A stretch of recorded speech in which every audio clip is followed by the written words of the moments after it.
Olá amigos, tudo bom? Beleza? Aqui quem tá falando é o Ian. A gente trabalha aqui na CCF Insumos, tá bom? Na região da Transamazônica, contemplando aí o cacau de Rurópolis até novo repartimento.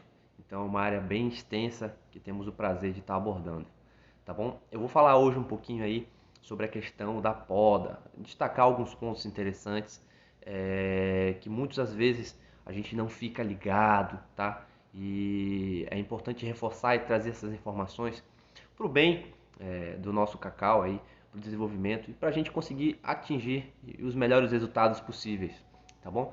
Eu gostaria de primeiramente destacar o porquê que devemos fazer a poda, seja em cacau mais velho, tá bom? Seja num cacau mais novo. Vou começar falando aí de um cacauzinho mais novo, recém-implantado na área, que ainda não começou a produzir, mas que a gente tem que estar dando aquela atenção, aquele destaque especial, tá bom? Vamos lá.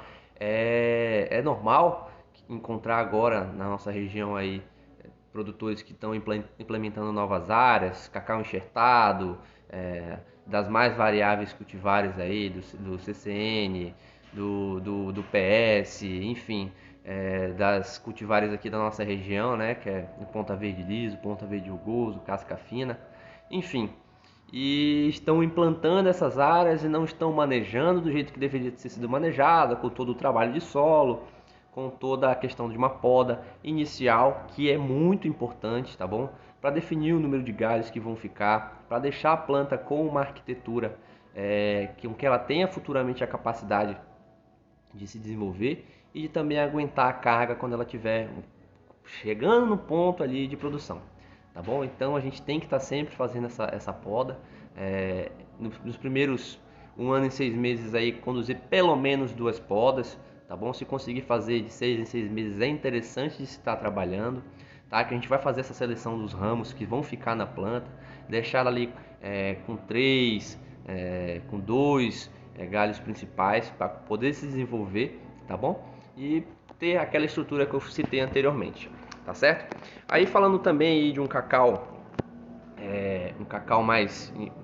convencional, que é o híbrido, né, que é o que a gente chama aí de cacau seminal, também é muito importante estar fazendo essa poda, porque normalmente ele forma aquela questão daquela palma, né, e fica com 4, 5, 6 galhos ali, e às vezes a planta fica com uma estrutura meio ruim, não sendo o que a gente recomenda para poder estar trabalhando, tá bom? E agora vamos falar aí sobre um cacauzinho aí mais velho, né, com 10, com 12, e na nossa região aqui com 35, com 40, com 45 anos, da época da abertura da Transamazônica, que foram implantados e que tem aquela situação de às vezes estar passando, se cruzando, passando no chão, deitado, enfim. Toda essa situação a gente tem que ficar ligado, tá bom? Por quê?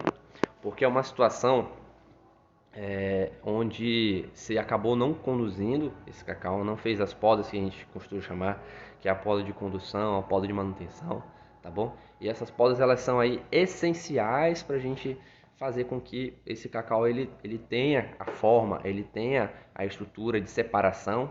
O cacau ele tem um espaçamento ali de 3 por 3, não é em vão, é porque ele tem aqueles 9 metros quadrados, né? A gente multiplica aí 3 por 3, 9 metros quadrados para poder se desenvolver, tá bom? Ele tem aí 1,5 metro para frente, 1,5 metro para o lado, 1,5 metro para o outro lado e 1,5 metro para baixo para poder estar se desenvolvendo, tá bom? A partir disso ele já está ocupando a outra área, ele já está ocupando o espaço que deveria ser de outra planta, tá certo? Então é interessante da gente estar trabalhando essa poda, mesmo num cacau mais velho. É claro, vai ter todo um trabalho que vai precisar ser feito, não é uma poda fácil de se realizar, é uma planta adulta que a gente já não consegue deixar na forma ideal, tá? Mas a gente ainda consegue estar trabalhando, isso com certeza. Só que aí já entra toda uma tecnologia por trás. A gente não pode simplesmente podar e achar que esse cacau vai se recuperar. A gente vai ter que trabalhar com a bioestimulação, tá? A gente vai ter que trabalhar com adubos foliares, vai ter que trabalhar com um trabalho de solo bem feito para deixar essa planta aí preparada para poder suportar essa poda, tá? Então não é um procedimento fácil. Ian, Como é que eu faço esse trabalho? O que é essa bioestimulação que você está falando? Quais são esses adubos que você está falando? Enfim, a gente tem uma linha bem interessante de trabalho. Quem conhece a CCF Insumos aí sabe que a gente já tem alguns anos de mercado, tá? E está sempre trazendo tecnologia de ponta, tá bom? E a bioestimulação está falando de algas, de aminoácidos, produtos que são capazes de retirar a planta do estresse e aproveitar ao máximo da fisiologia dela ali para poder voltar ativa e lançar novas folhas, lançar novas palmas, para estruturá-la do jeito que a gente quer que seja estruturada. Tá bom, pessoal? Então, reforçando, a poda é importante para a gente fazer uma separação, a poda é importante para a gente definir exatamente o espaço que ela vai ficar, que a planta vai ficar para estar trabalhando, tá bom? A poda é importante porque a gente tem que fazer a limpeza, a retirada de material contaminado ali de vassoura de bruxa, a retirada das ponteiras secas causadas pelo monalônio, tá bom? Então são tópicos que a gente tem que abordar e, claro, fazer com que essa planta, esse ambiente seja retirado daquele microclima que a gente costuma chamar, tá bom? Que é um ambiente ali de uma área onde vai estar abafado, um ambiente onde vai ter muita umidade, um ambiente que vai ser propício para a proliferação de fungos, tanto da vassoura de bruxa quanto da podridão parda. Muitos produtores aí têm reclamado de prejuízos nas lavouras aí para esses dois fungos. Só que quando a gente chega para fazer uma visita técnica, por exemplo, você encontra uma lavoura em que está sofrendo bastante, uma lavoura que você entra, dá aquela sensação de abafado, você percebe que não tem uma circulação de vento, não tem uma penetração de luminosidade, e isso é tudo que fungo gosta de desenvolver, tá bom? Então, mais um tópico que a gente tem que abordar e associar sempre o manejo, associar sempre o trabalho de um profissional para recomendar os melhores tratamentos, os melhores produtos. Hoje em dia o mercado está evoluindo muito e a gente tem que acompanhar para acabar não dormindo, tá bom? Então, pessoal, qualquer coisa a gente está à disposição, tá bom? Aqui é o Ian da CCF Insumos, um forte abraço e fiquem com Deus.